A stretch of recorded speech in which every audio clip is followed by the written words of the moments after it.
sportsmanship, fist bump, and we're going to see who's going to become the champion. Both players going strong in Swiss, but one very delicate detail here. We talked to Baptiste after the last round, after top 4, where he claimed his spot in the finals, and Baptiste said, I did play against Raul in the Swiss rounds already, and there Baptiste came out on top. So it will be interesting to see whether he can be performing here again, whether he can prove that win from Swiss and defeat him here again. But still, noteworthy that both players so far with only one loss in the tournament entirely. And we see Baptiste is going off here right away. We did go for Bonfire into Snake Eye Ash. Snake Eye Ash grabbed ourselves a copy of the Poplar. Now we also grabbed ourselves a copy of Snake Eye Diabelster and the Diabelster Witch as well. And we can now set original Sinful Spoils. And I think Raul just has to kind of lean back here at the moment, because for branded decks, it is very uncommon that they are featuring a lot of hand interactions. That is just not something you are including into your deck most of the time. You rather rely on strong field-breaking cards, such as Triple Tactics Thrust, and of course the engine itself, the branded engine, is probably one of the engines in the game that is the best prepared for going second. But for now, they will have to face the field that Baptiste is creating. Baptiste trying to win another tournament. This man is unstoppable. He won last year's tournament. He's about to take down another one, and definitely is working his way through the combo here right now. He knows what he's doing. We talked to him in the winner's interview of top 4. He knows his stuff so well. Like, for him, it was not even about picking the best deck of the format. He is picking a deck for an event. He was like, for this event specifically, I thought there's going to be a lot of rogue decks overall, and therefore I wanted to just have the Snake Eye deck, which seemed very, very good and overall rounded, and therefore, for this event, it seems like the best deck. And I like this approach from players, saying, hey, there is maybe a best deck in the format, but a best deck in the format might not necessarily be the best deck for a specific event as well, when you expect different circumstances for a special event.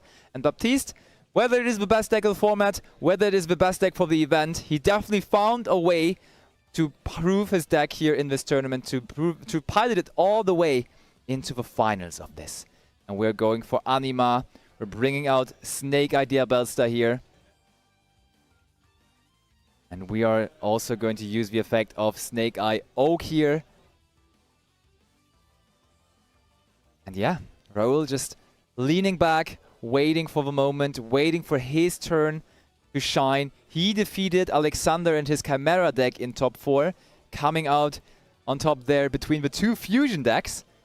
And of course, one important question for Branded Enjoys is always, how many cards is there in the main deck? And I can tell you, Raul took the maximum amount possible. We are running the classic 60-card branded version. But let's hope out of those 60 that he's finding 6 good ones to fight the field that Baptiste is creating here right now. So we are having the Diabelster, Snake Eye Diabelster here on the field. Now bringing out the Promethean Princess. That one is bringing out a Flamberge as well, of course. Oak is being used. Oak is Baptiste's way here of getting out of the fire restriction that Promethean Princess is providing, of course. And look at that. The combo that Baptiste is performing here right now is indicating what we already know from his extra deck. We know he is not playing with synchro cards anymore. He is going for the Hope Harbinger line. We have now found a way to include an Exceed monster into our extra deck, and that is our usual end field. And when we have an uninterrupted combo, as we have here at the moment, it is going to end with a Hope Harbinger on the field. A very powerful Exceed monster, especially against a deck like Raul is piloting, especially against Branded, because a Branded deck, of course, relies on activating and resolving spell cards, and Hope Harbinger, with its negate effects, specifically tailored towards spell cards, of course, is the perfect answer for that. But it does look like, after all of that, with one set card to the Spell Trap Zone, that was all Baptiste could offer. And now Raul is lining up his turn, and he starts things off by activating Branded Lost. Ooh, that is an interesting one, because Branded Lost now kinda, like, this has to be negated, because if it resolves, we cannot negate Branded Fusion anymore with the Hope Harbinger. So that is definitely a good first card to activate there, I'm not gonna lie. And yeah, Baptiste agrees, he has to negate it, because otherwise that will not be possible anymore. And the cool thing about Hope Harbinger is you can not only negate the activation of the card, but you can also just attach it to the card itself. Oh, but wait. No, actually Hope Harbinger says you can not negate the activation, but only the effect. That is kind of interesting there. Maybe that is something... that is something noteworthy here. So we are going to attach the... we're going to attach the Branded Loss here.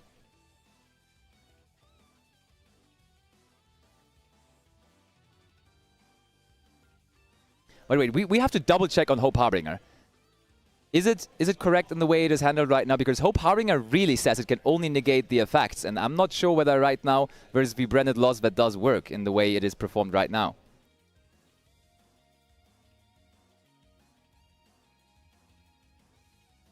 And that is the scoop, though, mainly the side deck. But game number 2 is not going to feature that card anyways. We go first now as Raul, and we can set up our field without fearing any trap cards here for the moment.